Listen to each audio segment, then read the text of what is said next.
Alright guys, so the holiday season is upon us and coming up quick around the corner, so we want to make sure that you're prepared going into the season. So just some quick holiday fitness tips.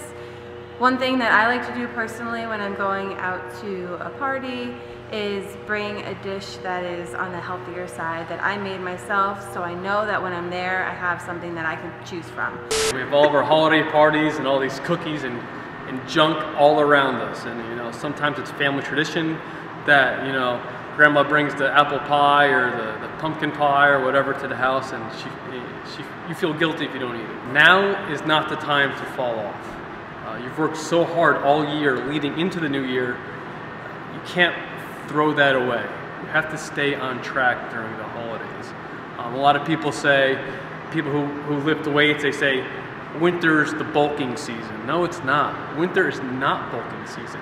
If you bulk through winter, by the time summer comes, you're not going to look very great.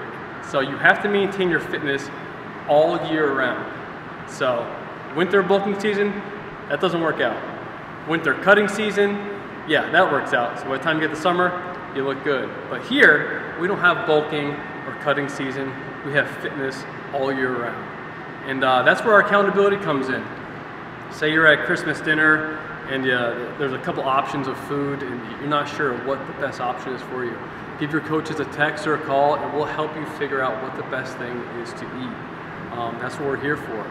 That's where 3 levels of fitness, accountability, and nutrition come into play. We keep you on track even through this. Now's the time to fall off. A lot of people fall off now, but we don't want that. Stay here, stay focused, start the new year right. Lead in 2019 feeling your best. We've got to make sure that we are well prepared, right? How we could do that is, I know we're all out shopping, we're going out to the malls and things like that. Try not to go hungry to the mall. Make sure you're eating something before you go. Get a full meal in, or get your snack in, or your protein shake in. Then head over to the mall and go do your grocery shopping. So I know there's a lot of good smells there, right? We could always hit up the teriyaki chicken place there, but stay away from it, all right? Make sure you're eating something before you go and be well prepared for it. Another would be a food diary, right? Maybe you don't do a food diary, maybe you do, but you lack during the holiday season. I suggest doing a food diary, all right? Keeping track of everything that you're eating, writing down the calories will really bring to light how much you're actually eating and how many calories you're actually bringing in. Right? Remember, it's all based off of calories in and calories out, and some exercise in between there. Another good thing is, you know, my members always hear me talk about is meal prepping. I lost about 74 pounds going through my own journey, and it was all really done through working out and meal prepping. No matter where I was, I had my food on me. There was never an excuse. There was never like, oh, I didn't have time to do this or I wasn't able to do that. So make sure you guys are meal prepping during all these holidays as well. This one comes from Coach Anya, is to drink a glass of water before you have a cocktail. So everyone wants to start with a cocktail, but try to fill yourself up so that you're, 1, hydrated, and then 2, you're not drinking as many cocktails as you normally would. My go-to tip for being at a holiday party and trying to keep your nutrition in track would be to see all of your food options, and obviously you have the choice between maybe something healthy is there, maybe everything is unhealthy, so you have to decide your portions and are you going to really overdo it or are you going to try to stick to your healthy habits. So I like to think of it as a engine. So if you have a diesel engine, you're not going to want to fuel that engine with gasoline, you want to fuel it with diesel. If you fuel it with gasoline, it's going to deteriorate over time and break down. So think of your body as your engine. You don't want to fuel it with junk all the time, overload it with sugar, unhealthy choices.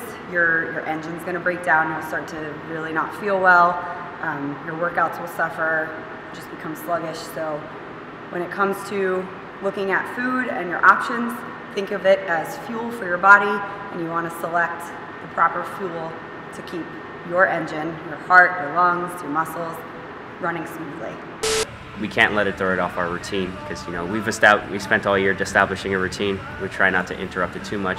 I'm not saying you have to go all out all the time, but this is kind of the time to kind of wind back just a little bit, but kind of keep something steady going. Like whether that be like, oh, I usually go to the gym 5 times a week, so maybe with all the parties and stuff like that, family coming in, you might have to wind it back to maybe 3 classes a week, or even if you can find workouts at home and stuff like that. Still try to get some work done in terms of your fitness while these things are happening, and especially like being careful of what you eat just a little bit. It's nice to indulge, especially this time of year. This is the time to indulge a little bit, but then, you know, we still have things in mind that we need to kind of reflect on. Like I said, this is the last of the year, so this is also a good time to kind of take a step back and reflect on like the things we've learned, the things we've kind of gained or maybe even lost along the way in the year, and kind of start setting new goals for ourselves going into the new year, and trying to start off the year right with like my best foot forward as best we can, whether that be goals in the gym, maybe cleaning up my eating a little bit more, maybe and things of that nature, maybe not drinking as much, not going crazy, especially during New Year's, watching you guys. Some of you guys may be watching out on social media for some of that, but yeah, just keep that in mind, kind of like reflect upon and kind of see where do I want to go next, kind of ask yourself that question, kind of think about like what things do I need to accomplish next year, and kind of go from there. Take an hour, a half hour to yourself to, you know, go into the basement and just do a quick at-home workout, so that you're still maintaining those times per week that you would regularly be here. The other thing is making sure you're hopping on the scale, right? You got to hold yourself accountable. It could be with the food diary, holding yourself accountable. Weighing in on the scale every week to kind of see the damage that you're actually doing to yourself at the end of every weekend, or at the beginning of every week. Making sure you're just monitoring that and kind of seeing where you're at. It may just put some things into perspective for yourself on, oh, maybe I went a little overboard yesterday. Maybe I should dial it back a little today. That would be it for me. So making sure you're getting your nutrition, your fitness, and your accountability, right? Making sure you're meal prepping, making sure you're going through the workouts, and making sure that you're either doing a food diary or that you're hopping on the scale, all right? Those are my tips for you guys for the holiday season. Hopefully you enjoy. Have a great holiday.